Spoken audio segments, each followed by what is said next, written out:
Yeah, man. Yes, sir. What's up? What's up, fight fans? What's going on, man? Sorry, I'm a little bit behind, man. I was grabbing some of that last second audio from the post-fight interview or whatnot, man. I had to grab a couple of it, man. Hey, man, congratulations to Jermell Charlo for stopping Brian Castano, fight fans, stopping him in the 10th round, a 10th round knockout for Jermell Charlo over Brian Castano, man. What a great fight, you know what I'm saying? I mean, action packed from beginning to end. Man, I enjoyed every second of this fight, man. It was like a real, just like dangerous chess match going on, you know what I'm saying? And man, I'm gonna tell you, dog, it was just great, bro. I mean, Charlo did everything that I would wanted him to do to pull out the winner in this fight. You know what I'm saying? Everything that we needed him to do far as adjustment wise, man, he did that shit, Shawty. He did that. You know what I'm saying? He was much more intense in this fight. He boxed well. He was on his back foot, moving pretty good. He stayed off the ropes. That was the golden rule coming from everybody. Stay off the ropes. Muhammad Hamatola, brother, what a performance, man. What a fight. You know what I'm saying? He stayed off the ropes. He used a real authoritative jab this time around. His reflexes were better. He was much more sharper. Cosmetically, the way this fight looked, it looked almost similar to the first fight. We had both fighters pretty much going back to what we saw in the first fight with Jermell Charlo on the back foot, attempting to box, using his jab, trying to keep Brian Castano out of a certain kind of range. You know what I'm saying? And Brian Castano pushing forward, applying pressure, trying to cut that ring off, get within that range so he can fire off his big shots. The punches of the night's fight fans was Brian Castano's overhand right hand that was coming over the jab of Charlo's all damn fight. And as for Jermell Charlo, his best punch was that perhaps it could be argued whether it was the left hook or whether it was the uppercut. You know what I'm saying? The left hook was connecting good. He was trying to go around the guard of Brian Castano while working off the back foot. Every time Brian Castano got within range, and ever he missed, he lunged too much. Charlo was trying to make him pay and was making him pay with good combination punching, might I add. Both men was getting stumbled at different points of this fight. Both men faced at points of this fight was bloody and bruised up. What a damn freaking fight. You know what I'm saying? It was both men fighting in their styles, and whichever man basically fought the best of their style tonight was the one that won it. You know what I'm saying? Muhammad Hamatola says, oh man, what a performance from Charlo. He made the necessary adjustments, kept his composure, and carried his power late. 100%. You know, Charlo says that he came in here for this 152 to be in much better shape. You know what I'm saying? One of the questions I asked on the last live stream, but would this affect his power? It didn't do it. You know what I'm saying? His power was much intact. He was tattooing Brian Castano's face. And he stopped Brian Castano. He stopped Brian Castano on a beautiful succession of punches in the 10th round, fight fans. Matter of fact, I got the replay of it right here. That's what I was trying to do is grab some last second media or whatnot. And man, it was a beautiful combination the way he stopped. And most importantly, when Jermell stopped him in the 10th round, he stopped him at close range. It looked like the both men, because Brian Castano was kind of coming on at that point, pushing forward, trying to get next to Charlo. And while Charlo kind of was backing towards the ropes, he slung out a left hook that landed on the temple of Brian Castano, solid, boom. Looked like it buzzed him pretty good, and just Brian Castano just dropped. You know what I'm saying? After he got back up, Jermell just jumped back on him, finished him in devastating fashion with a rapid succession of punches. But the last punch looked like it was a right hook to the body that just shook Brian Castano and dropped him. You know what I'm saying? Let me see what I got up on that, man. But yeah, it was a beautiful combination. Most importantly, like I say, the impressive part about it was the fact that Charlo stopped him in close range, which was supposed to be Brian Castano's bread and butter like all night long. You know what I'm saying? But real good fight, man. Jermell Charlo did a good job slipping and dipping. He had some moments in this fight because it was real close. As far as my scorecards was going, man, it was real close. You know what I'm saying? Out of the first 3 rounds, I gave Charlo 2. And I gave Brian Castano the third. The third was a real tough back and forth round. Round 4, I gave to Brian Castano. Round 5, Charlo. Round 6, Castano. Round 7, Charlo. 8, Charlo. 9, Charlo. Round 7 on down, Charlo kind of caught his rhythm. You know what I'm saying? He kind of caught his rhythm. Brian Castano had slowed down a little bit, and he wasn't getting next to Charlo and getting within that comfortable range that he wanted to get to, and that's what kind of he was doing this thing. He said, "Yo, man, this was Sparta says equal foundation. Big facts, big facts." Twinkie says, "I had it 7-3. Great adjustment. Main thing that Charlo pumped the jab. A lot of them close rounds went to Charlo because they was quite quiet early, and I was nervous when they traded for my boy Charlo though. Yeah, when they was going through their trades, I was a bit nervous for Charlo too because Castano is just a better fighter at that range. You know what I'm saying? Though Charlo stopped him at that range for majority of the fight, whenever Brian Castano had any kind of success or whatever like that, it was within that close range. It was real close up on him. You know what I'm saying? And Charlo was doing his best of trying to take that away from him all night long. He stayed off them ropes, much more sharper in his counter punching, much more intensity. You know what I'm saying? And I don't know if y'all peeped this, man, but he connected on maybe about two thudding uppercuts throughout this fight, the right uppercut and the left uppercut, and both of them gave Brian Castano. I mean, matter of fact, and when he was finishing Castano, he threw an uppercut in there as well, man, and I thought that was the money shot. I said it was there all night long, man. All he had to do was use that uppercut. Derrick James told him that in the corner. You know what I'm saying? Keep working that uppercut and plus little short shots. And that was it, bro. That uppercut has just been there. It was there in the first fight. I thought it was there in this fight, and it was just there. You know what I'm saying? It was just there. So yeah, it looked like.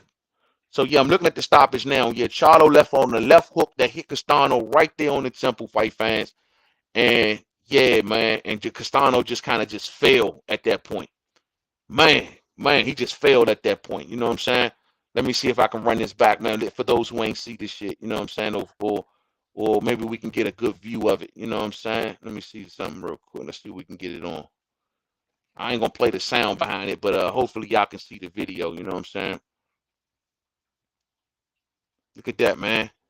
It was I don't know if y'all caught that stoppage, man. See if we can run that back. It was just a beautiful shot on that temple, man. Boom. Oh, that's the second knockdown. So that's the body shot that just dropped him. That's the second knockdown right there. Let's go to the first one first, man. Man, it was just nasty. You know what I'm saying? I'm gonna definitely have this play back on We Talking Boxing tomorrow, man. Because that finishing, man, this was an undisputed finish, fight fans. He did this shit in devastating fashion, man. You know what I'm saying? He said this is what he wanted to do, and this is exactly what the hell he did. You know what I'm saying? So this was the first stoppage. It's that boom, that left hook that hit him on that temple right there. That left hook that hit him on the temple, and watch Brian Castano just fall. Just fall. Boom. Like, damn. A devastating left hook, man. I mean, a devastating left hook. That was the first one. Second knockdown. Oh, man. Just nasty, man. Just nasty. But good shit, man. Good shit, man. Brian Castano, Castano gets stopped in the 10th round, Allen. He gets stopped in the 10th round. You know what I'm saying? Stopped him in the 10th round. My main man, G. Benson. What's up, fam? Great fight from Charlo. He fought smart, stayed off the ropes, and used the jab constantly. Yeah, he was pumping that joint 2-3 times, coming back with a 3. You know what I'm saying? Pumping it, doubling it up, then coming back with that uppercut or coming back with that left hook. It was working for him, man. It was definitely working for him. You know what I'm saying? Hey, salute to the homie Dirty Red in that super chat. Hey, Red, I hope you enjoyed the fight tonight, Red. Much love, man. Thanks for that support, champ. He says, yo, Charlo was on point, man. I don't know how Castano lasted so long. Those punches was explosive all night. And if you want to come on, Red, let me know. You know what I'm saying? Yeah, absolutely, man. I thought, like I said, Charlo was much more intense this time around. He just was much more sharp. You can clearly see that he actually did his damn homework. He went back. He went like I figured he would. He's just that kind of fighter, man. Somebody get the best of him. Shorty, one thing you can say about Charlo, he's always seemed to be real competitive. And so if somebody get the best of him, I have full confidence that he's going to go back to the drawing board, see what went wrong, make the little corrections, and come back and get it right. And that's exactly what the hell that he did up in there tonight. You know what I'm saying? That's exactly what he did. Now, as far as the punch stats goes, I got a copy of the punch stats too, fight fans. And the punch stats, just like I said from the first fight, it was real cosmetically kind of the same. You know what I'm saying? Punch stats even showed that as well. It looks like in the jab department, you had Charlo landing 31 jabs out of 256 thrown. You got Castano landing 19 jabs out of 199 thrown. Castano was throwing a much better jab this fight than he was the first fight also. He was coming in behind the jab much more this time around, as opposed to just walking in straight with that high guard. You know what I'm saying? The thing was is that Charlo was lighter on his feet, so he was moving. And this was a physically demanding fight for Charlo because he had to stay off them ropes. He had to keep moving, you know what I'm saying, and keep giving Castano a lot of hard shots. So I'm sure physically, dog, this shit was real tough on Charlo. But the jabs were, yeah, they both, you know, they were both around the same in jabs. When it comes to the power shots, you know that Brian Castano had a major power shot advantage from the first fight. Remember that, fight fans. That's why a lot of people saw him winning. This time around, nah, it was much more closer. Castano still had more power shots, but Charlo was hanging with him. This time, Charlo landed 142 power shots out of 303 thrown to Brian Castano's 175 power shots out of 411 thrown. So, you know, he outlanded Charlo by like almost 30 power shots, but shit, he outthrew him by over 100 power shot punches. You know what I'm saying? So that's all good shit, man. This was a different fight. Charlo just much more sharper this time around. You know what I'm saying? Mel definitely got to go to the top of the pound for pound list, no lower than 6. I'm with that 100%. I think with this particular win, Jermell Charlo will now be in the history books, fight fans. Jermell Charlo is not only in the history books, but shit, this shit might just get him to the hall. Let's just call it for what it is. I mean, he's beat up basically everybody that was of the past in 154, at least in the last 4 to 5 years. That supposed to been somebody he's gotten through him. You know what I'm saying? He got all of the belts. I mean, he now joins the company. Bernard Hopkins, Jermaine Taylor, Terrence Crawford, Olasander Usyk, Josh Taylor, Canelo Alvarez, and now Jermell Charlo, making him the 7th undisputed champion in the 4-belt era. Most importantly, making him the first male undisputed champion at 154 pounds. That shit is historic. You know what I'm saying? Good shit for Jermell Charlo, bruh. Y'all can say what y'all want. He talked too much. He this, he that, he that, he this. But Slim, he got the accolades to back it up now. He has the performances to back it up now. He's stopping people. You know, hey, he's retooled and he's the best. He is the king of 154 pounds.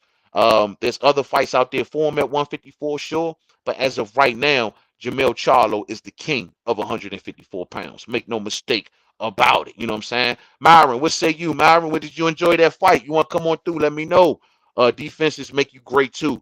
I don't understand you dudes sometimes. Have you heard of Hagler? You know what I'm saying? Yeah, I mean, hey, look, Jermell Charlo, he like I said before, he defends his honor, he defends his family name, he defends everything. He talk all of the trash that he talks, he backs that shit up. You know what I'm saying? And you got to give him credit. You know, he said he was going to stop Castano tonight, and that's exactly what he did. The Argentine people was riled up, and he gave him a show. You know what I'm saying? At the end of the day, I thought he won the first fight. I thought he won the first fight. I thought he definitely pulled out the first fight. But I definitely got Jermell Charlo in my top 5 pound for pound right now all day. He's an undisputed champion. He had a tough, I mean, I ain't gonna say tough, but he had an interesting road to get there. Some may try to make the argument given it the draw plus him losing to Tony Harrison, but both of those fights have now been avenged. Both of those fights have now been avenged. So you got to give him his rightful place. You know what I'm saying? He's came back, and most importantly, he avenged both of those fights in devastating fashion. Does that mean something to y'all? He did it in devastating fashion. And on top of that, you know, the cool thing about Jermell is that you see layers to his game. A boxer, Jermell. Even though we got caught up in this Brian Castano fight, this is boxer Jermell. This is honestly a Jermell that we honestly ain't seen in a few fights. If you go back to some of his previous fights right before this one, we wasn't seeing this version of Jermell Charlo. He was more boxer puncher. And he boxer puncher here tonight, but in the first fight he more so wasn't. But he still was more boxer than puncher. It's another layer to his game. If he got to fight on the back foot, no one can say he can't fight coming going backwards. Nobody can say he can't fight coming forward. We've seen both. You know what I'm saying? We've seen both. So he showed layers to his game. He deserved to be in the top 5 pound for pound, y'all. I'm telling you, man. you could tell that that man found peace. It's funny how like when Jim Gray was interviewing him, he says, "Damn, bro, out of all of the fights that you've had, he's always a vocal type dude. You wait till this fight to want to be calm."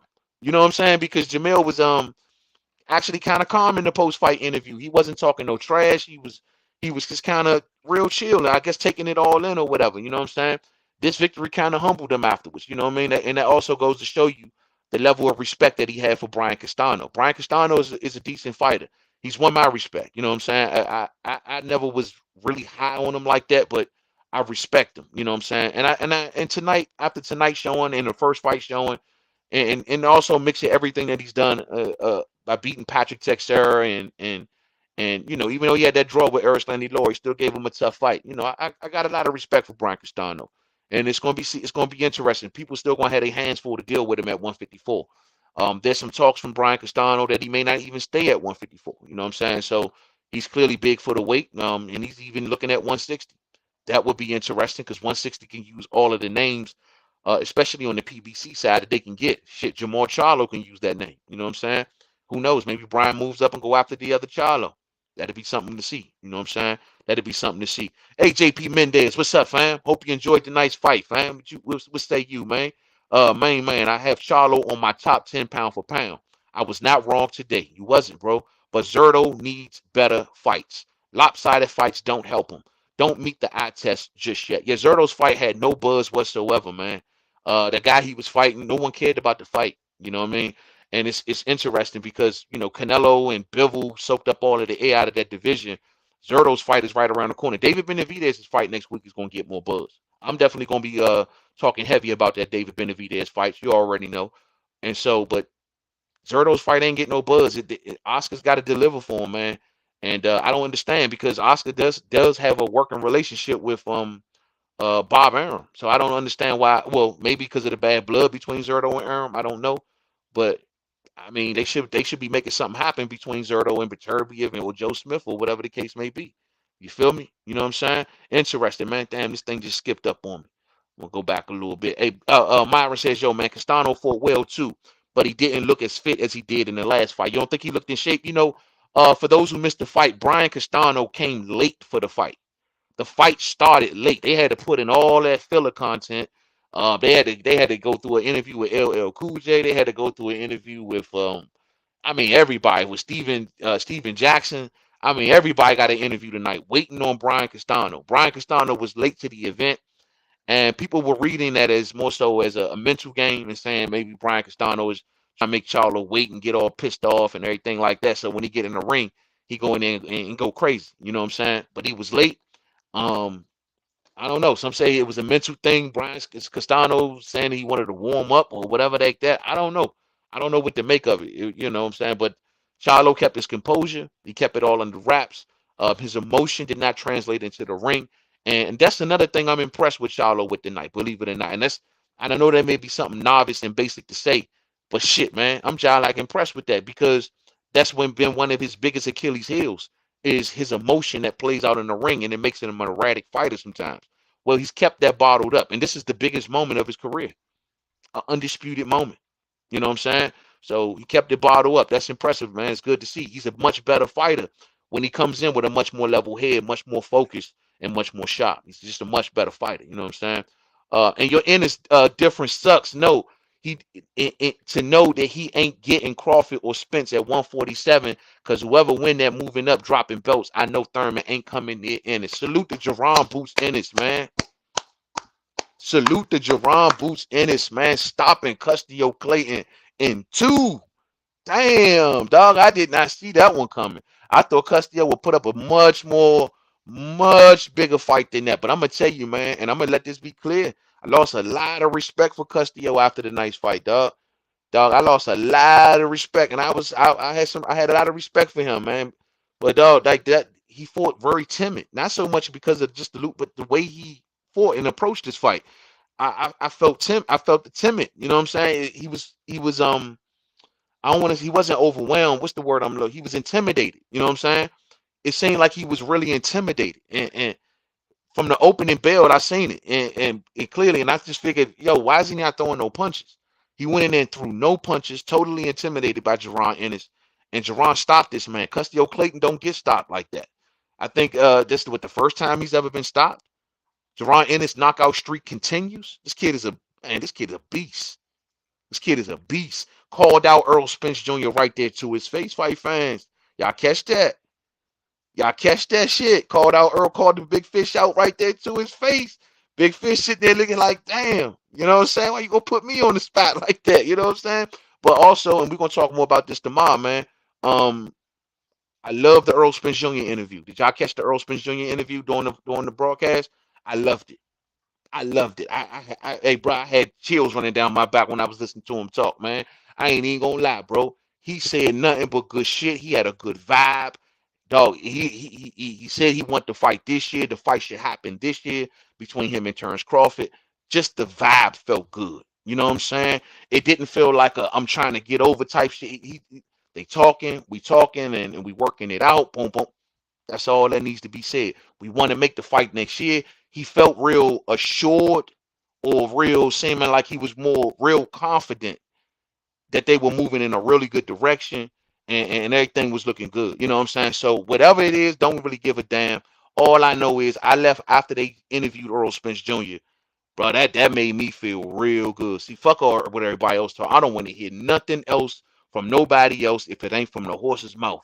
And when I hear Earl talk like that and put that type of vibe out like that, and then to hear Terrence Crawford and the vibes that he's putting out about it feels good, fight fans. It really do. It feels good. And I don't get too excited, but it definitely feels good. I know y'all caught that. You know what I'm saying? Yes, sir. Yes, sir. Yes, sir. Oh, okay. Y'all going back and forth? All right, cool. Low Blow says Kingpin Charlo put him on the pound for pound list. Yeah, definitely got to put him on that pound for pound list, bruh. Got to. Got to. Oh, okay. I got you. Got to. Yeah, you got to. G. Benson says Thurman will get stopped by Ennis. I cannot see Keith taking that fight. Oh, my goodness. If Keith got to get caught up in the crosshairs of Ennis, and I don't know if y'all peeped it, y'all see Sam Washington staying right behind Jerron Ennis. Y'all know what that means. PBC and Al is all in the Ennis business. You see, when I seen Sam standing right there beside him, say no more. That means all fights are available. And on top of that, Ennis is got a Showtime deal. So he got the Showtime deal, and on top of that, he got Sam Watson standing beside him. That means all doors are open. Damn, what they gonna do, shorty? What they gonna do, Raheem? What say you, Raheem? From the 7th to the 10th, probably was the best that I've seen Charlo. I gotta agree. He was styling. At that point, he found his rhythm. He was just moving. He was grooving. Wasn't on the ropes. I was really impressed with the sharpness of his counter punching tonight, and the fact that he was putting together more intense and much more accurate punches on the counter punching. That was a major difference from the first fight. In the first fight, it looked like he was having difficulty dealing with the size and stature and punching down on Brian Castano. This time around, nope, he was getting his range. He was finding his range. He was touching Castano much more frequently this fight. He was punching with Castano this fight much more frequently. He was punching with Castano, catching Castano between his punches. Whenever Castano was missing, going right back at him with intensity. It was much different in the first fight. And I'm telling y'all, fight fans, when y'all go back and do y'all second, third watches or whatever, look at how every time that Charlo was flinging that uppercut out, right down the pitch to guard, it was landing right there on the button. It was landing right there on the button. Yeah, Keith not taking that fight. Not at this point of his career. He better not. He better not. He better not. Earl Spence Jr. Now Earl Spence just slid a little shot at Jerron at the end of his little interview, and he was just like, "Yeah, you try to reel me in. You be careful what you ask for, type shit." You know what I'm saying? Telling that to Jerron Ennis. Look, man. At the end of the day, the way this situation is all set up, fight fans, it's all set up. And hey, look, at the end of the day, shit, PBC, for them to be controlling Jerron Ennis, if it don't work out with Bud Crawford, nothing stops Ennis from fighting Earl Spence Jr. Nothing. He's the mandatory. He'll be the mandatory. He's down with Sam Watson and Al and them. He got a Showtime deal. They all sitting around. They all down with Showtime. It's gonna be easy work. It's gonna be easy work. And these all are the things that probably Terrence Crawford got to think about and wanting to get that Earl Spence Jr. fight now. You got Boots Ennis as a possibility. They can go that way. That WBA, they can go that way. These are all of the things that they purposely did. They know. See, that's what I say. PBC was playing chess. They got Keith Thurman coming up in the rear, right up under Terrence Crawford. So if none of this shit work out, guess what, Keith? You fighting Bud. Telling y'all, bro. That's what I see. It's all maneuvering, and that's why now it's time to negotiate. After all of the chess pieces are put in place, now it's time to negotiate. Because PBC got control of the whole board. Look at it. They got control of all of the pieces. And it's the hottest shit in boxing. It can become the hottest thing. They could tournament style that thing. Imagine that, man. Imagine a PBC welterweight tournament right now. Psh, ain't be nothing else to talk about. Ain't be nothing left to talk about. You know what I'm saying? Nothing left to talk about. But man, salute to once again, man. This is Jermell Charlo's night, man. I don't want to cloud it up too much with too much welterweight talk. This is Jermell Charlo's night tonight, man. This is a historic thing, man. Hey, salute to the homie Big Snack Pack, man. In that super chat, thank you for that support, Big Snack Pack. Much love, champion. Much love to you, man. Much love, man. Much love, man. G Benson says, Spence has accused Clayton of just coming for a check. I agree. I would accuse him of the same thing. It looked that way. I don't know what the hell. I mean, look, Castano Clayton, when this fight got underway and we seen him in that ring, he was much smaller than Ennis, man. Way smaller. He was Timothy Bradley small, man. I mean, I was like, bruh, Castano, and I knew going into this fight, he was going to cover the real estate, deal with the length of Ennis. Ennis went right to the jab ASAP. Right on the jab ASAP. Pumping that shit out 3 times, moving and grooving with it. You know what I'm saying? Right to the jab. I was like, shh. Castano gonna have a long night, a long night, and he was in a comfort zone from the opening bell. Didn't have a punch landed on him the entire night. I'm gonna pull up the punch stats tomorrow of that fight. I guarantee you, I don't think Castano Clayton he didn't land one punch. This got to be in the Guinness Book of Records. This got to be in boxing history, dog. The only fighter that's never landed one punch in a fight. I gotta check that out. You know what I'm saying? Salute, man. Hey, Wookie Wook, what's up with you, champ? Salute to you, bro. I hope you enjoyed that fight tonight, man. What you think of your man Charlo, man? Charlo out here making history and shit. You know what I'm saying? Did y'all catch Charlo say at the end of his post-fight interview that his next move might be up to 160 to go for all of the belts up there with his brother standing there behind him? I'm like, Charlo needs to stop. Charlo need to stop, man. You know what I'm saying? I'm gonna play a little bit of audio from Charlo's post-fight interview, man. The little bit that I can kind of grab, you know what I'm saying? So let's listen to a little bit for those who missed it, what Charlo said in his post-fight interview.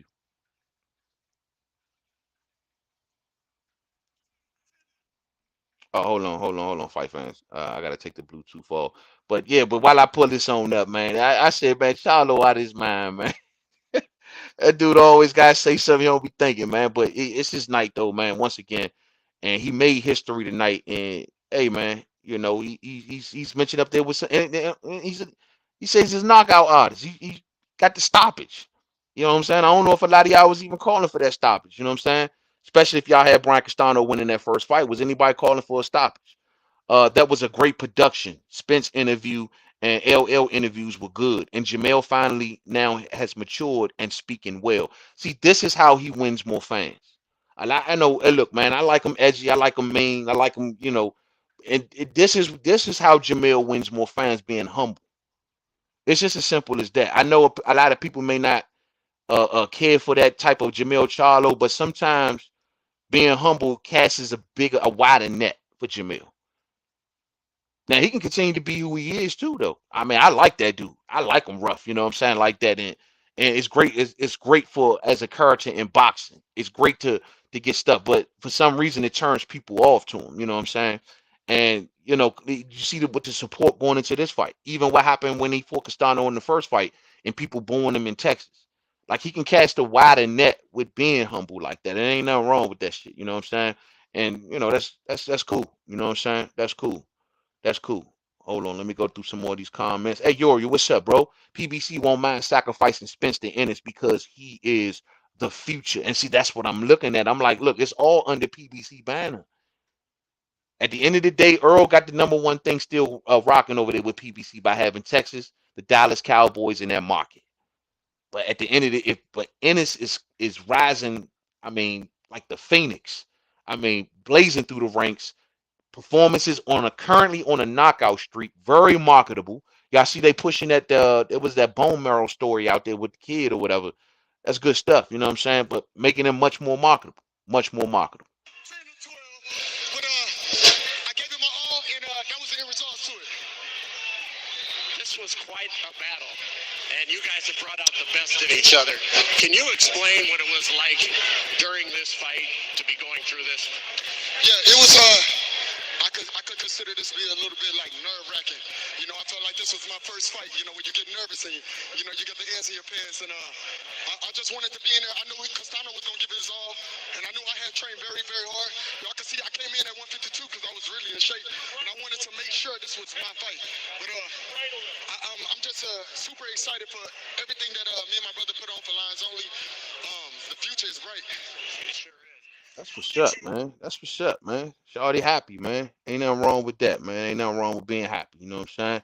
Charlo was more sharp on the counters this time around to the first fight, was too jumpy on the counters. I couldn't agree more. He was much more sharper this time around, just in every aspect of the fight. He was much more mindful. You can clearly see he was doing all of that while thinking, staying off to the ropes the way he was. And like I said, that was physically demanded. And look, man, Brian Castano, you know, he had a lot of successes with that overhand right in this fight. The way you see when Castano got within that round, his comfortable round, right in front of Charlo, what was he doing? He was letting that right hand fling, right, coming over the top of the jab of Charlo. And that was the most potent punch of Brian Castano all night long. Getting within range, tossing that overhand right over the top, and it was landing. Hurt Charlo, buzzed him up pretty good a couple times with that shot. But Charlo just got right back on it. Right back on it. You know what I'm saying? There was even a couple portions of the fight when Charlo was getting caught on the ropes. What was he doing? He was tying them up. And you seen him pushing them off a lot. Getting that space, pushing them off, tying them up. Everything that I asked for Jermell Charlo as far as adjustment wise to do, in my prediction for this fight, he did every single one. The only one was the uppercut. If he would have just pulled that uppercut a couple more times, a little bit more, much better. On top of that, he wasn't ducking under punches like he was in the first fight, like ducking under the smaller man's punches this time around. I thought that was a beautiful adjustment. You know what I'm saying? A beautiful adjustment. Derek James was even edging Charlo on early on to go to the body more. Charlo kind of abandoned the body work a little early, but his body work early was effective. Effective, especially the jab. He was doing it upstairs and downstairs. It was very effective. On the inside, sometimes when Castano was doing his work, he was tossing them hooks on the inside and it was affecting Castano. And I was like, Slim, that body work, and Derek James saw it. That's why he was edging him in the corner, like, stick to the body. He even told him at one point, forget the head. Just forget it. But Charlo literally abandoned the body work for the most part and went back to just kind of moving and grooving. Charlo was in a moving and grooving mode tonight. It just, in his mind, he knew he was going to move, he was going to groove, counter punching, fast, intense counter punching, keep moving, stay off the ropes, stay sharp. And I think that he just kept running that plate that in his head, round after round after round, and it just showed. But like I said, even when Brian had him under duress at times in the fight, which was normally when Charlo was getting up against the ropes, or he got lured into a corner, that's when Brian Castano was once again having his moments of the fight. And when he got caught in moments of duress, he still stayed calm, cool in those moments. He was still giving hard shots back. He was still swinging between the punches. I was impressed with his adjustment ability tonight. You know what I'm saying? I really was. This is what I asked from really top notch fighters. When y'all be calling these dudes top notch and they this and they top 5 pound for pound and all of this other shit, this is how you tell. You see the layers to their game. You see them in different scenarios and situations, making adjustments and shit. You know what I'm saying? Different versions of that fighter. This is how you tell. Not the what ifs, not the made up stuff. No, you got to say, oh, that fighter definitely had all of those abilities. These are the dudes that belong in the top pound for pound. You know what I'm saying? And that's just calling it for what it is. You know what I'm saying? Um, Yeah, man, absolutely, man. Hopefully, the homie Mike Rhymes is listening and doing well with his recovery. Hey, salute to my homie Mike Rhymes, man. Speedy recovery, Mike. I hope you hear us out there, man. And if you hear us, bro, we can't wait to see you going. Come on back through the chat, family. Speedy recovery to my main man Mike Rhymes, and I hope he enjoyed that fight tonight. You know what I'm saying? I know he always talking about Charlo. You know what I mean? Salute to my man Mike. Yes, sir. Yes, sir. Yorio says, PBC won't mind sacrificing Spence to Ennis. Oh, we already read that one because he's the future. Facts. Facts. Charlo ain't no one trick pony. That man can move, counter punch, and mix it up on the inside. Super, super dangerous. Layers. That's layers to the game. Respect. Respect. A lot of layers to his game. You know what I'm saying? Now, in the future for Jermell Charlo, which realistically what's lying ahead for him in the future is the fights with Sebastian Fundora or either Tim Tszyu over in Australia. Y'all seen both of them tonight at the broadcast sitting there on the panel. If I'm not mistaken, I believe that Tim Tszyu's opportunity would come before Sebastian Fundora's. Like Tim Tszyu said, that he was been waiting for his mandatory shot. He claims for 2 years now. You know what I'm saying? So at the end of the day, Tim Tszyu wants it. You know, he brings his own market. He brings another foreign market, and it's going to be interesting. Maybe that market is in play or isn't. Maybe Charlo doesn't want to go to Australia. I mean, as an undisputed champion, a man who just put in that work just now for beating Brian Castano, stopping Brian Castano for the first time in his career. Shit, I mean, maybe he don't want to go to Australia. Maybe he don't feel like he gonna get that fair shake. All of those belts on the line in Australia against Tim Tszyu. How y'all feel about that, fight fans? Sebastian Fundora, that's another one. That's another action-packed ass fight for Charlo. And I'm gonna tell you, man, Charlo is that big tower in Inferno. He can be dropped. We seen Lubin drop him, but man, he is a handful to deal with. All of them awkward ass punches, punches and in bunches. I mean, fucking infinity punches and shit. You know what I'm saying? Like he gonna be a handful. I think Charlo gonna have a good chance against him. You know what I'm saying? And I definitely favor Charlo against Fundora. But definitely got his hands full. Definitely had his hands full with this big tall ass. You know what I'm saying? But Charlo is far from a one trick pony. Far from a one trick pony. You know what I'm saying? Far from a one trick pony. Raheem says, anyone noticed that Charlo said that he actually listened to his corner this fight? That's funny. He did say that, didn't he? I actually listened this time. You know what I'm saying? He was much more humble this time around. You know what I'm saying? Hey, Apollo, man. D-Ray say salute to you, Apollo. You know what I'm saying? He over there under the table chilling, man. You know what I'm saying? I definitely let him know, man. We going to put Apollo on camera real soon. I want y'all to see how big he got, man. He is eating me out of a house and home, champ. That dog, oh, he eats like ain't no other dog I've ever seen. You know what I'm saying? He's a 154 pounder. You know what I'm saying? Yes, sir. But he's growing. He's growing real fast, man. Just a handful. Still in that puppy stage, but growing fast. You know what I'm saying? It was a close fight, but you can see that Castano was getting tired. Absolutely. He had to keep coming forward, covering that real estate. You know what I'm saying?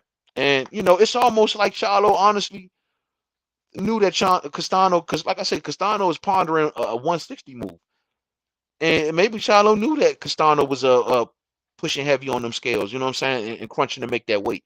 And that's why he knew to move and groove him, tired him out. You know what I'm saying? He did, like I said, Charlo didn't spend much time on the body. Could have, but he didn't. He preferred to take a lot of the fight out of Castano using their footwork and putting together those combinations and that sharp counter punching. Good performance, man. Good performance. Tremendous finish by Charlo. I'm really impressed by that finish and would love to see Charlo versus Fundora. I'd love to see that fight too. And this is why I don't think that Charlo leaves 154 anytime soon. Still, a lot of names. These are much more interesting fights than they can probably come up with at 160 pounds. His brother's still up there, still trying to make a mark. All they're gonna do is just run into each other, and nobody want to see two brothers fighting each other and stupid shit like that. You know what I'm saying? So at the end of the day, I mean, they're gonna run into each other, and if that happens, they'll end up holding up the division. It'll just turn into a crap show. His best bet is 154. Clearly, Charlo ain't showing no signs of making it hard to make the weight. Came in at 152 tonight and still performed all the way to the final bell. As it was said earlier, took his power all the way through the fight. Let's listen to a little bit more Charlo. Contain and control your emotions with the late arrival and the long delay. Well, I'm just getting there in the fight. I don't care about being late. I don't care about who early. I knew once I got to this arena and I'm fighting outside in this beautiful place, I have to get it on. You've been great in rematches. What adjustment and changes did you have to make to be successful? Well, I listened to my corner this time. I can say, I got in my bag around the 7th round. I started sitting down a little bit more instead of like boxing so much and moving around. I see that he was wearing down a little bit and I was breaking him down. So the ideas came aware and I stepped It was basically an even fight until that seventh round, and then you took control in 7, 8, and 9, and then ending it in 10, which we'll look at in just a moment. But what changed the complexion of this? I just started seeing my punches be more effective. I get stronger by the later rounds if they didn't know, and that's what happened. All right, let's take a look at this knockdown here in the. Great. He seen his punches becoming much more effective. He's seen them joints as the fight was going on, because that's what he was saying from round 7 down to round 10. He says he just seen them becoming much more effective. He was getting stronger as the fight was going on. We clearly seen Brian Castano kind of decreasing from round 7 on down. Like I said, on my scorecard, fight fans, I had it pretty much going back and forth up until about round 7. Yeah, up until about round 7. Yeah, I had it pretty much going back and forth. At the time of the stoppage, I had it 1, 2, 3, 4, 5, 6. Damn, I had it 7-3 in favor of Charlo, and that's mainly because Charlo started to me shutting things out from round 7 through 10. You know what I'm saying? He just started shutting shit out. He was just moving and grooving. He was too sharp on the counter punching. Castano was a bit winded at that point, and he wasn't covering the ground well enough, and started swinging kind of wildly at that point also. And Charlo just was looking sharp. He just was kind of looking sharp. The anytime that Charlo was mostly in trouble in this fight, and I think the biggest round for perhaps Brian Castano, I believe that was like round 6. You know what I'm saying? And he was just, I thought in that round, man, he had some real big moments, and it was all due to Brian Castano whenever he got within the range, and actually for the small times he got Charlo on the ropes, he was successful. You feel me? I'm gonna tell you like this, man. If Charlo would have came in fighting the way he fought in the first fight, in this fight, he would have lost to Brian Castano. He would have lost because it would have been the same old shit over again. Charlo can't be his best version of himself in close range against Brian Castano. An adjustment had to be made. Beautiful, man. Beautiful adjustment. Played out right there before our very eyes, fight fans. Right before our very eyes. Do you guys think that Jermell Charlo could unify 160 if his brother moves up to 68? Yeah, man. Yeah, yeah, because there ain't no really major threats. You know what I'm saying? Is that who's the really biggest threat to Jermell Charlo at 160 aside from his brother? Golovkin? I mean, come on. I don't. Perhaps so. Yeah, I could definitely see him unifying up there. All the rest of them other dudes, man, hell nah. You know what I'm saying? Hell nah. Anyone notice that Charlo said, yeah, oh, we just went to that one. Matter of fact, we just heard him say it just now. You know what I'm saying? Yeah, man, it was good stuff from Charlo, man. He made history tonight, man. David says, I was at the Zoo Gaucher fight, and I don't think that Zoo has the goods yet to take on the Charlo. I don't think so either. Gaucher put him down. Yeah, Gaucher put him down. I don't think he's ready, but I mean, what else is there for him? If he ain't ready, Charlo gonna move on to Sebastian Fundora, and maybe this is just the moment where he just got to be ready. He might not be ready, but he got to be ready. You know, and I don't think that his people would have had him on that broadcast and had him over here. And he's been vocal. Remember, he was even they would when the Castano Charlo fight initially fell apart because of Castano's injury.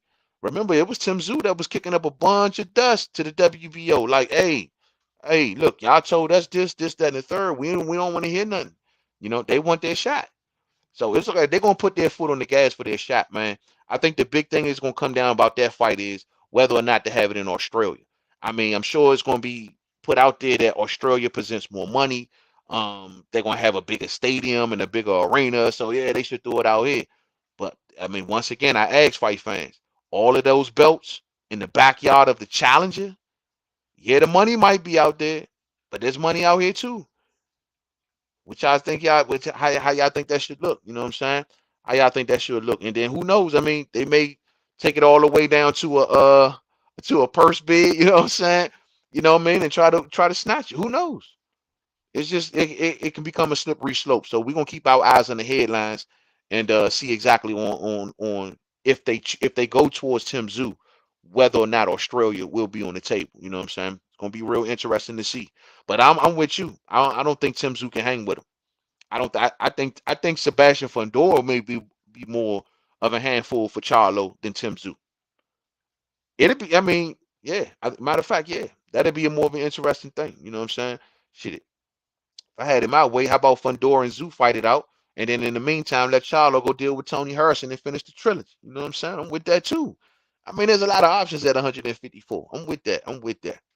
I'm with that. Man, Jermell's mind as well. Mine as well just moved to 160 because Jamal don't have the hunger like Jermell. I mean, Jamal is just more right now in company man mode, man. Like I said, we talked about this earlier, man. Jamal is just more. Look, I'm good with the suits just doing business on my behalf, and I'll just let them tell me when it's gonna happen. You clearly see they making efforts because we heard the news of them offering Canelo Alvarez what 45 million to fight Charlo and 55 million to fight David Benavidez or even Earl Spence Jr. So I'm sure when Charlo hears that, he's like, oh well, shit, I could just sit back and just chill and fight Suleckis and whoever else they line up because shit, they trying to make it happen on the business. So I'm just gonna chill. He just cool with that. And I don't like that. You know what I'm saying? Especially as a boxing fan. I can't stand that. It's too much, especially with all of that damn smoke, dog. With 68 smoke, you know what I'm saying? I mean, now Andre being a free agent, shit, put that together. You know what I'm saying? It's just options. And to me, Charlo just sitting down there chilling, sitting on the shelf. You know what I'm saying? And dog, you got to keep it. And the crazy part is, man, you go back a couple years, I was thinking that Jamal was going to be better than Jermell. To me, Jamal was better than Jermell. When Jamal was at 54, I was like, man, Jamal is the big Charlo. He big Charlo. When he first moved up to 60, man, I was all for it. I was like, Slim, Jamal is the man. I just think, I don't know, man. Maybe the people he's been fighting at 60 kind of made his knife a little dull. You know what I'm saying? And he like that core ball fight and you know, the Montiel fight. Like these fights, they too close for comfort for my liking for Jermell Charlo to this level of opposition. You know what I mean? And I don't know. Maybe it could be a case of the knife ain't sharp. The knife ain't sharp because he ain't been having to have no one to really rise to the occasion for. You know what I'm saying? And that's disappointing because, like I said, I had him as the better Charlo, Charlie. I had him as the better Charlo. Muhammad Hamatola says, "Yo, main man, how do you see this Charlo versus the best Crawford?" Hey, this version of Charlo versus the best version of Crawford, that should be a chess match. It'll be an interesting chess match. I feel like, look, man, what I seen Mel doing it tonight, I have full confidence that Crawford can execute that same style and that same ability. You know what I'm saying? I have full confidence. You know what I mean? Um, that'll be a good fight. It'll be a real good fight, man. I like it. I like it, bro. I like it. I'd be on the edge of my seat. I mean, both fighters are prime. Both fighters are top notch. Both fighters are elite. I think it'll be a great fight, Muhammad. I'm told to be honest with you. This version, look, man. Like I say, the cool thing about Charlo, right, is one of the things that I always say about Crawford. He got layers. He got adjustment ability. He have looks, different looks. Now Crawford may get up under the skin of Charlo a little bit more to say maybe say what Brian Castano did because he ain't speak no English, and especially if Crawford was to beat Earl Spence Jr.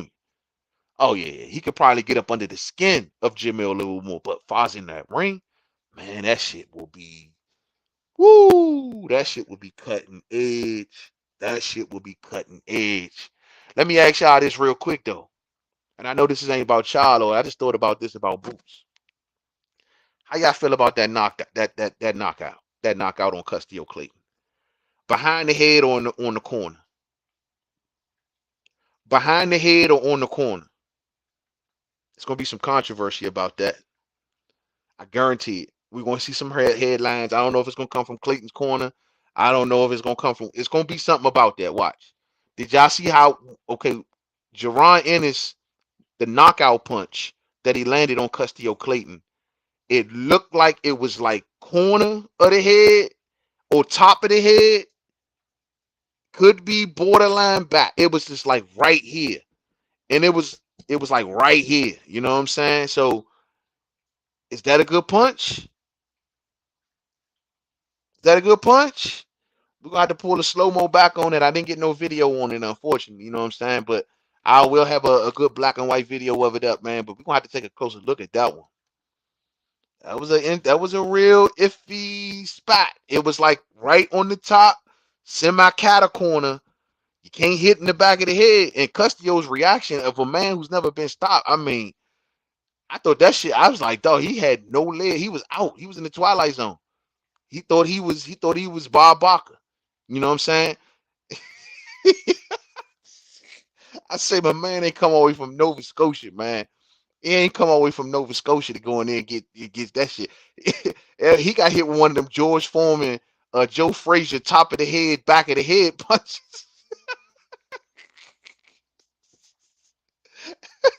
Hey, if you go back and listen to when Jim Gray was interviewing Boots, and they was like going through the tape on it, and they was talking about it, he was like, "Yeah, did you see the punch?" It he kind of paused on that part because he didn't want to say you hit him in the back of the head.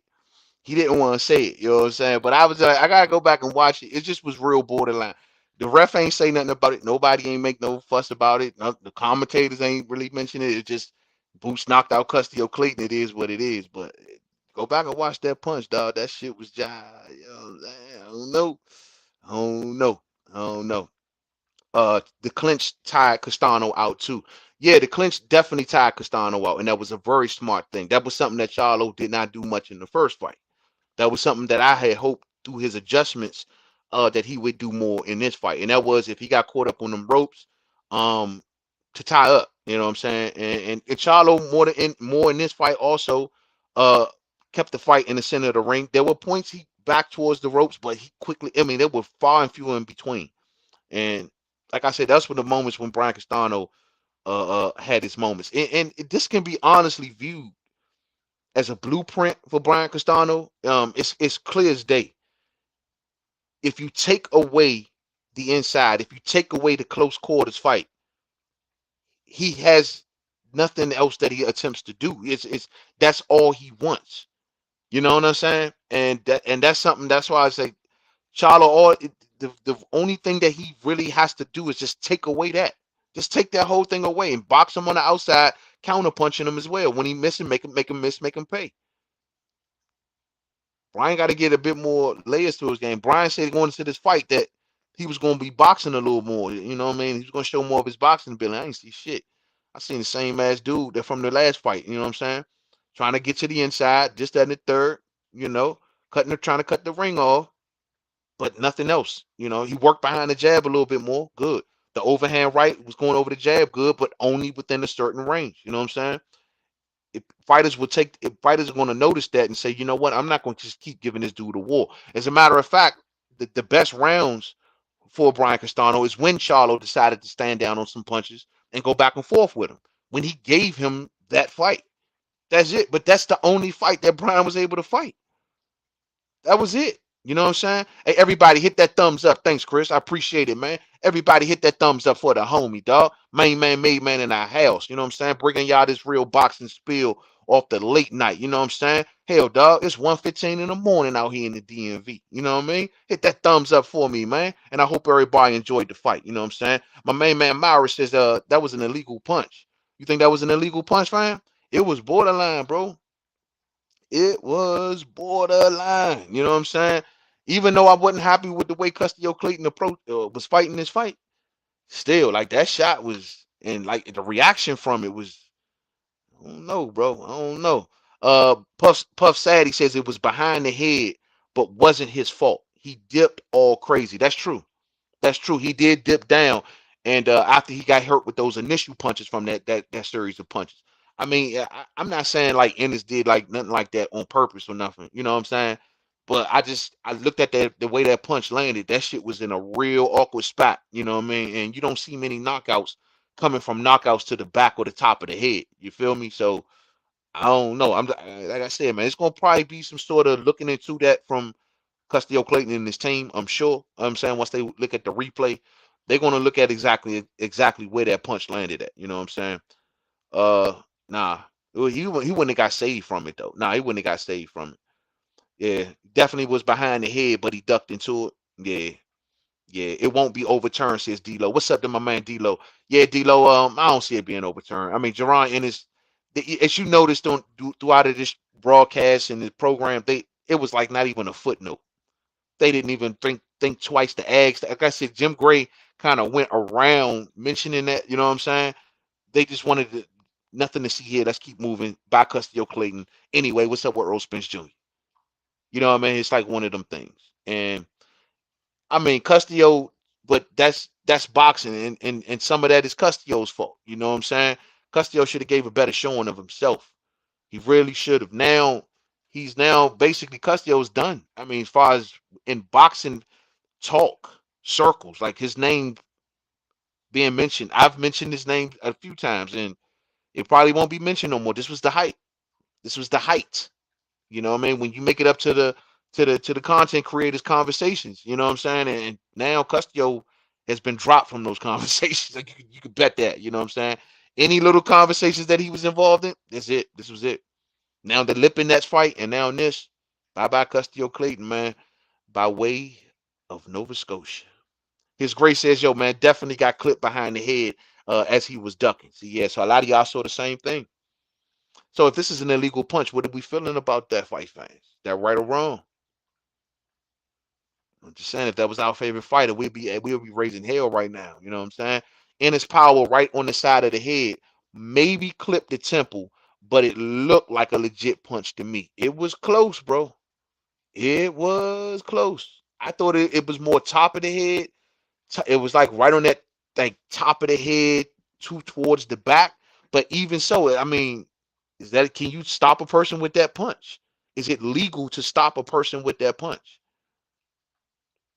Mm, mm, mm, mm, mm. Myra says, yo, but he bent his head down. Good acting, bro. Good acting. Hey, man, look. Oh no, man. Maybe you saying that Castillo felt the shot to the back of the head and played along with it. Yeah, if that's the case, they're gonna sweep Castillo ass under the rug and keep pushing. It's not in his fault that the dude ducked down and the punch landed behind the head. Facts. That's true. It's not his fault. I'm not saying, like I said, I'm not saying it's in his fault. I'm not saying that he purposely did it. I'm just saying, is it legit? Like, can you stop fighters in that fashion? Do we have to pull out the books? Do we have to go to the books, fight fans? When we talking boxing, we might gotta find these rules and make sure that we see this in right. Now, I'm just saying. I mean, I'm just saying. I'm just saying. I'm just saying. It was real borderline, y'all. It was very borderline.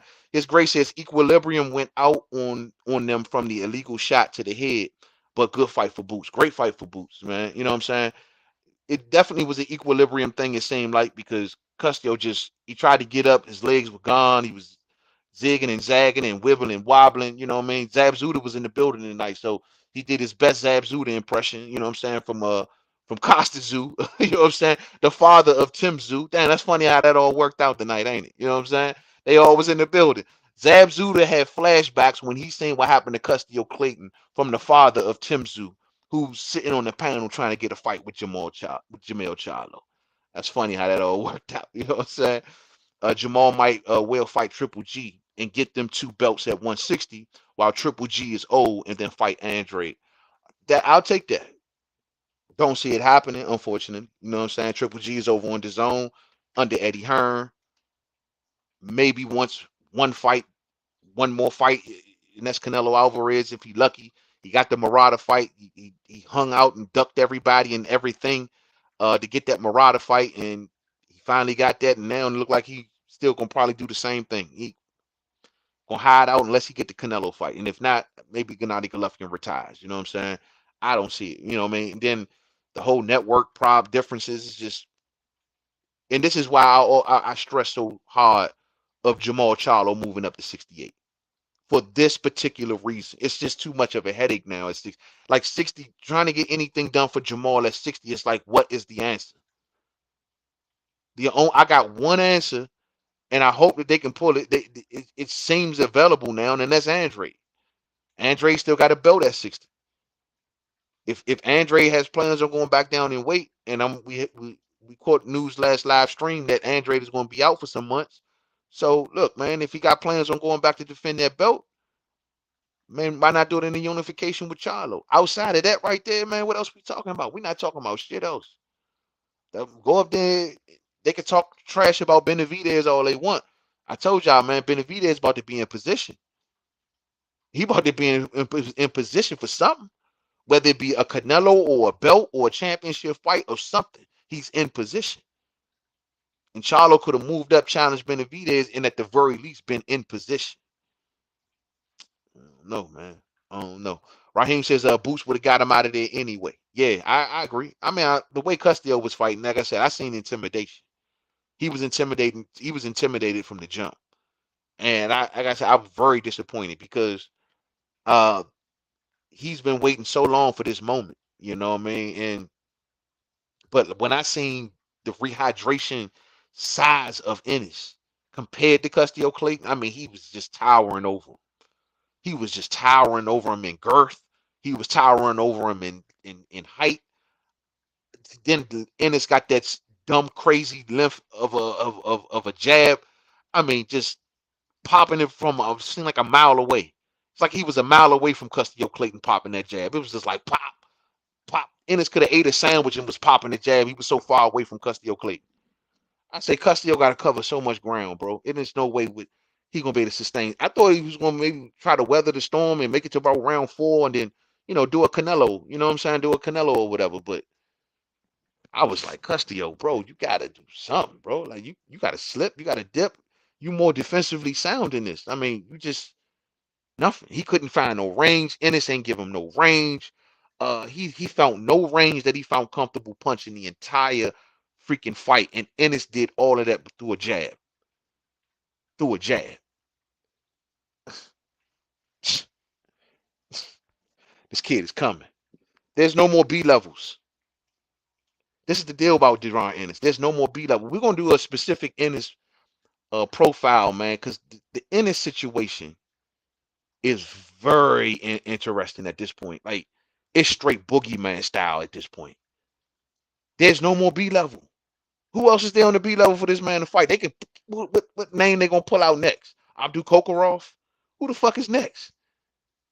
We got to be talking the elite. He's moving. He's even if you know Crawford and Spence takes precedence over everything. Period. There's no more words after that. There's really nothing else to say. Crawford and Spence takes precedence over everything. Jerron, you gotta wait. Sorry, brother. Bad time, man. That's just the way life goes. But that takes precedence over everything. If them two are busy, everything else is fair game. Like the big arrow is going to point in the direction of Keith.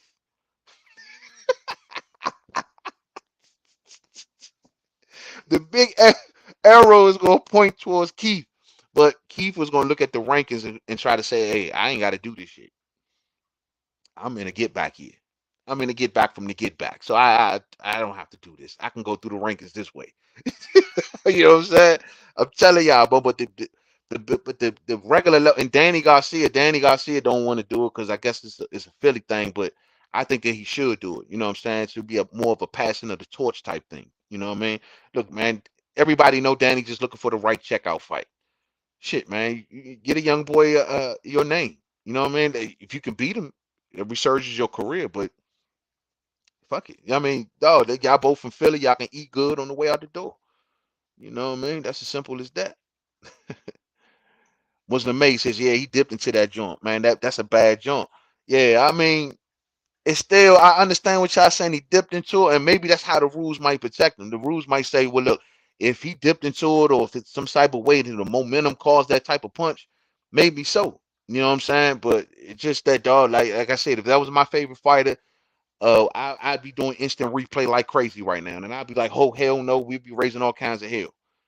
Castillo just don't got the fan base. He just don't got the people that's gonna give a damn. You know what I'm saying? Truth be told. and Jerron Ennis's fan base dwarfs the non-existent fan base of Castillo Clayton. So nobody's gonna care. And but it was just real iffy. It was just real iffy. It was real iffy. G Money says it was a legal punch. You said it was legal?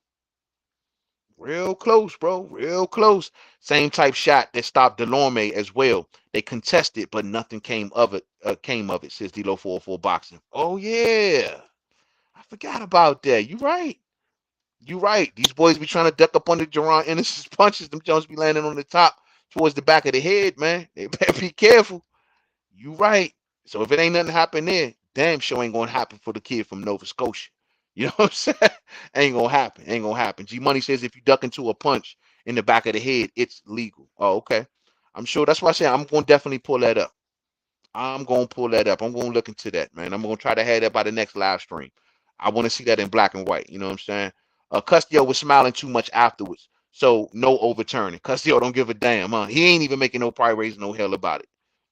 I mean, maybe they know that look, you're not stopping that machine right there. Jerron got a new deal with Showtime. You ain't stopping that machine. You ain't stopping the machine. You gonna go. You gonna take your little, your little change or whatever.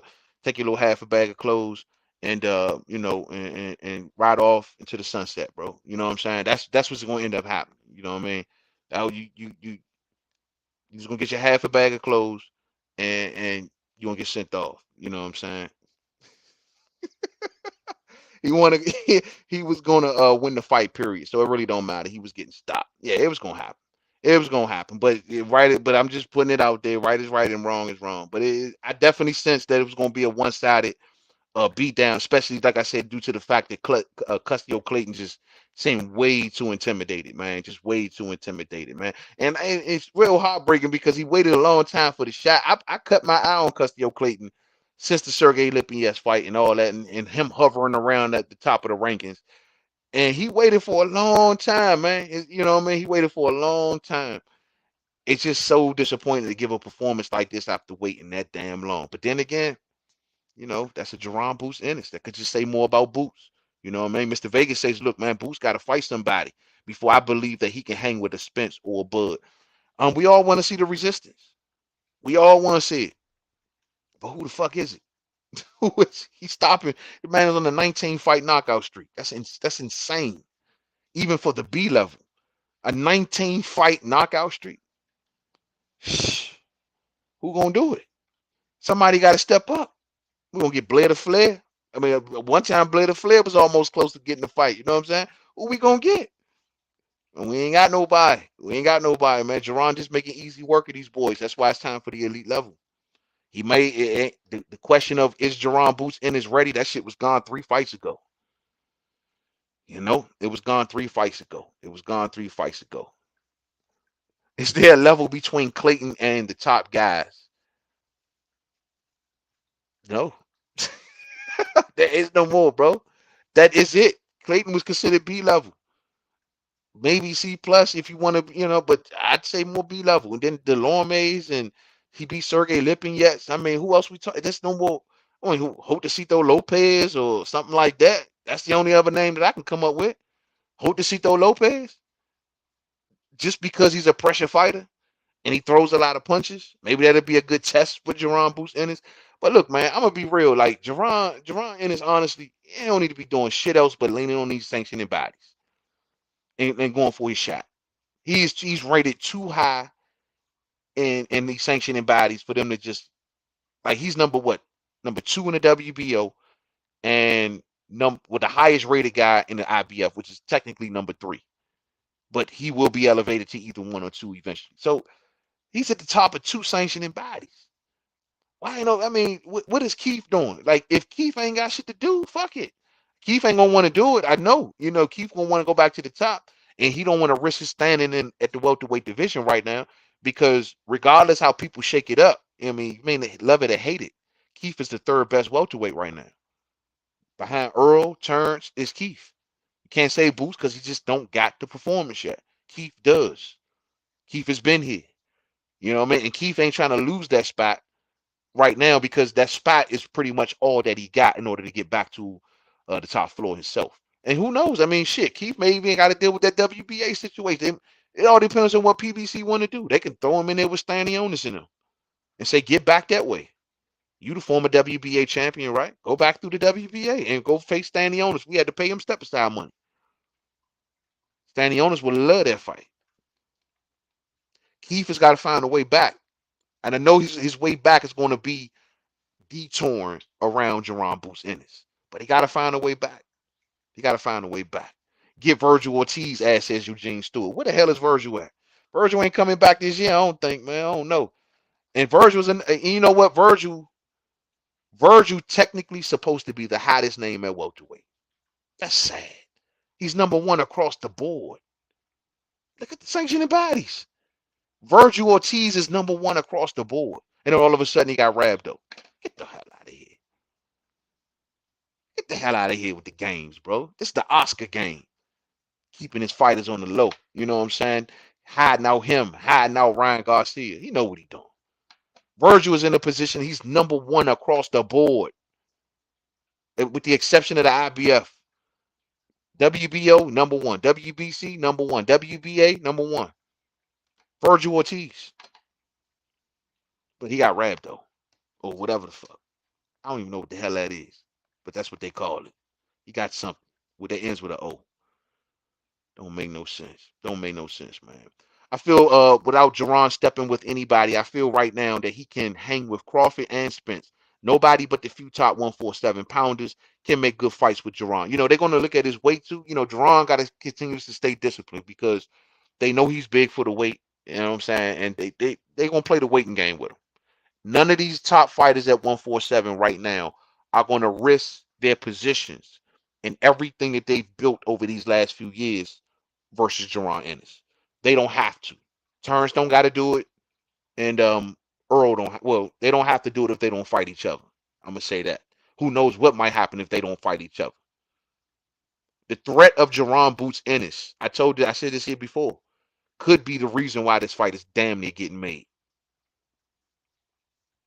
It could be the fact that Jerron Boots Ennis is coming and they ain't got no answer to say, you know what, fuck it, make the fight. We ain't got no outs on this. Let's just do it. You know what I'm saying? Could be, man. Could be. Could be. But I just want to go back to y'all and just say, man, once again, man, Jermell Charlo, you got to show the man his respect. You know what I'm saying? He's an undisputed champion. He's going to walk. Man, I can imagine the next couple days of trash talk. I'm about to, when I get done with this tonight, man, probably in the morning, before I do We Talking Boxing, man, I am going to sit down and laugh my ass off at this press conference because I know Jermell probably going off. He probably going off. You know what I mean? He was humble in the post-fight interview, as y'all heard, but I'm sure he's probably going off. Man, I told y'all, I'm this. I'm a stud. I'm this. I'm this. I'm this. I'm a knockout artist, baby. I'm sure he's going to be doing it, but he deserves it. Let him have his moment. This is his moment. This is his night. And right now, he is the king of 154 pounds. There is no seconds. There is no wondering, no guessing. No, well, I don't know. Maybe if he don't know, he's the king. He's the king. He's undisputed. He's touched every belt at 54. Total respect, and he is now amongst the top 5 of pound for pound fighters. Congratulations to Jermell Charlo, man. Congratulations to the Charlo cheerleader. You know what I'm saying? Hit that thumbs up for me, y'all. Hit that thumbs up, man. Clayton drew with Lipinets, but I feel that he would fare better versus Boots. Made a liar out of me. Same here, bro. I thought he fared much better. Much better. Much better. Especially with all of the hunger and everything that his team been saying. Oh, we wanted to end his fight. We've been tried to get to end his fight. For what? Just to do that shit? Man, take your half a bag of clothes and go back to Nova Scotia. You know what I'm saying? Simple as that. Raheem says a rhabdo is basically you have overtrained so much that you make yourself sick and your body can basically lock up and shut down. Used to be a big problem amongst CrossFitters, and then the adjustment and then the adjusted programming. Thanks, Raheem. Appreciate it. Yeah, I knew it had something to do with things like his muscles and stuff in his body breaking down and something to that effect. You know what I'm saying? So thanks for breaking that down for me, fam. But either way, you cut it, man. It's keeping him away from the fight game. And right now, we don't know when he coming back. There's talks that they don't even know if he coming back to 47. I mean, it could be a lot of shit with Virgil Ortiz. You know what I mean? And it's bad timing because he's number one everywhere. Big fights. I mean, big fights everywhere for Virgil Ortiz. Yeah. G Money says now they have to put Jermell on that pound for pound list. Facts. No one can argue with that. How do you not put an undisputed champion on the pound for pound list? How do you not? You have to. I mean, especially with the road that Jermell's had. Look at the names, and avenged his losses. Good stuff. Good stuff. He moves up. That'd be even bigger. Maybe that's why he want that feather in his cap, because And see, Jermell, see, like I always say, man, Jermell, because he listens to he listens to the content creators, and he knows the importance of, like we always talk about moving up in weight and the significance of it. That's why he throwing that around, man. Oh, I might move up to 160. That shit is important, man. That shit is heavy. That shit is that's the ultimate challenge in boxing. Moving up, fighting a better, bigger man. That's the challenge. Like we just seen your boy try to do Canelo. That's why nobody don't want to see that shit no more. You ain't big enough for that challenge, homeboy. You gotta go get fighters like Kovalev after 2 weeks after being in a grueling ass fight and doing that type of shit. Nah. But moving up and challenging yourself against bigger men, that's the challenge. You know what I'm saying? Man, what you had the fight score before the stoppage? I had it 7 rounds to 3 for Charlo. I thought Charlo it was real back and forth early, but after rounds 7 on down, it was all Charlo for me. Rounds 1 and 2 go to Charlo. Round 3 for Castano. Round 4 for Charlo. Round 5 for Charlo. Round 6 for Castano. 7 for Charlo. 8, 9, and 10 when the stoppage came, all for Charlo. You know what I mean? So Castano to me was doing his better work. Looked like from like rounds 3 through 6. Yeah, rounds 3 through 6. You know what I'm saying? I thought that he was doing more of his better work. I don't know if y'all may have gave him an extra round somewhere in there. It was some close rounds. You know what I'm saying? Especially like round 3. That was close. I know a couple of those rounds were close, but yeah, yeah. And Charlo was just much more sharper, man. Just much more sharper. Very impressed with the adjustment ability of Jermell Charlo. Very impressed. Just shows the sign of a complete fighter. A complete fighter. You know what I'm saying? Jermell would KO Canelo. Shit, man. Would Canelo give him the shot? 2 undisputed fighters. There you go. Would Canelo do it? Would all of the cheerleading that Charlo has done, would it pay off? Canelo may say, hey, I'm the 68 undisputed. He's 54. Meet me at 60 for my franchise belt. You know what I'm saying? Something like that. Hey, that'd be a storyline. Of course, that'd be Canelo Alvarez though, looking for some sort of advantage. But at the end of the day, it's still that'd be a hell of a storyline. It'd be a hell of a fight, and fans would buy into it. Fans would certainly buy into it. If there was ever any time to make a Canelo versus Charlo fight, it would be now. But Canelo has 2 fights obligated to DAZN and Hearn, and doesn't. Can't do it. Can't do it. Canelo versus Triple G or John Ryder coming to a screen near you. You know what I mean? Coming to a screen near you. You know what I mean? But I'm gonna get on up out of here, fam. It's getting late on my end, man. Much love to y'all tonight, man. I appreciate everybody that hung on up here with me tonight. Very, very good fight, man. Very impressed with Jermell Charlo. His poise, his ability to adjust, the jab, the movement, the sharpness, the reflexes, not giving Castano any sort of into this fight. All of that was very impressive. You know what I'm saying? Staying humble under pressure, staying cool under pressure. That's always necessary against a pressure fighter. The more cooler you can keep your head in those moments, the better. Think, look for those openings, see those openings. Like Charlo said, from round 7 through rounds 10, he started to see him a bit better. And not to mention, he started to notice the effect that his punches was having on Castano at that moment in the fight. Um, but all in all, very impressed. Charlo makes history tonight. The first male fighter to become undisputed at 154 pounds. And we know who the female fighter was, and that was Claressa Shields. You know what I'm saying? Um, so all in all, a historic night. The seventh, or is he seventh? What, number 8 of the 4 belt era of undisputed champions. If I'm not mistaken, I think he's the 7th, right? I got it right here. I think he's the 7th. 1, 2, 3, 4, 5, 6, 7. Oh no, he's the 7th. He's the 7th. So Jermell Charlo becomes the 7th undisputed champion since there have been 4 world titles, fight fans. Joining the company of Bernard Hopkins, Jermaine Taylor, Terrence Bud Crawford, Olasander Usyk, Josh Taylor, Canelo Alvarez, and now Jermell Charlo, man. Congratulations to him and his family and his brother. You know what I'm saying? Texas, y'all stand up. You know what I mean? I know we get a little turned off by Jermell sometime, but hey, hold him up, man. This is his night. He fought hard. He deserved it. You know what I'm saying? Texas should stand behind him. He did it for the USA, for all of my Americans, you know what I'm saying? When there were country lines kind of drawn in this situation, which it's just good for boxing, you know what I mean? And ain't no racism or none of that stupid shit. You know, boxing is nationalistic in a lot of cases. So, but when that line was drawn, you know what I'm saying, we should have all got behind Jermell Charlo. You know what I'm saying? He was fighting for the USA. As for Brian Castano, he made it be known that he was fighting for his Argentinian people as well, and there ain't nothing wrong with that. I don't want people running around, he ain't racist and all that. That's corny. You know what I'm saying? That's what they just fighting for where they from. Simple as that. They fighting for where they from. And at the end of the day, we should have got behind Charlo. Everybody should have got behind Charlo. He came there dressed in the American flag. You know what I'm saying? Salute to Charlo for that, man. And and the Charlos, man, they should be stars. I heard who was it? I don't know who it was. I don't know, it was Steven Jackson or LL Cool J or one of them dudes. And they were like, I need to produce y'all show or something like that. Hey, look, man, these dudes entertaining as hell, love them or hate them. They either gonna piss you off, you know what I'm saying? They either gonna piss you off or you gonna love them. It's as simple as that. But either way, that shit be must see TV. You know what I'm saying? When the Charlos walk in the building with all that loud ass talking, they're getting smacked by Herd and all this stuff, man.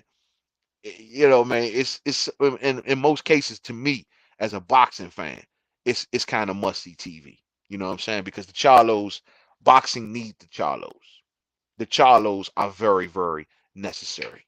Thumbs up on the way out if you didn't hit it on the way in. Share, share, share. Rock those bells. See y'all tomorrow for We Talking Boxing Live.